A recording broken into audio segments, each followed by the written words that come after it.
क्या आपको जानकारी है कि घुश्मेश्वर ज्योतिर्लिंग की स्थापना कैसे हुई? घुश्मेश्वर ज्योतिर्लिंग के रूप में भगवान शिव कैसे विराजमान हुए? द्वादश ज्योतिर्लिंग का जो अंतिम ज्योतिर्लिंग है घृष्णेश्वर ज्योतिर्लिंग, संभाजी नगर के पास में महाराष्ट्र में। तो आइए जानते हैं उसकी पूर्ण कथा। एक समय की बात है, एक सुधर्मा नाम के एक ब्राह्मण हुए। उनकी पत्नी का नाम था सुदेहा। तो सुदेहा और सुधर्मा बड़े सुख शांति से अपने जीवन को व्यतीत कर रहे थे, किंतु उनके कोई संतान नहीं थी। तब जो सुदेहा थी उसने अपनी छोटी बहन जो थी घुष्मा नाम की, उसका विवाह अपने पति के साथ करवा दिया कि कोई संतान नहीं है, कोई संतान हो जाएगी।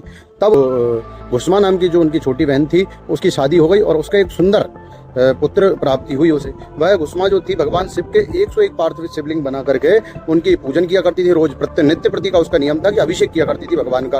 तो शिव जी की कृपा से उसे एक सुंदर पुत्र हुआ। और जब पुत्र हुआ तो सुदेहा के मन में इस चीज को लेकर के ईर्षा हुई, और ईर्षा हुई तो उसने उसके घुष्मा के पुत्र को मरवा दिया। मरवा करके एक पास के तालाब में उसकी जो मृत शरीर था उसको फेंकवा दिया।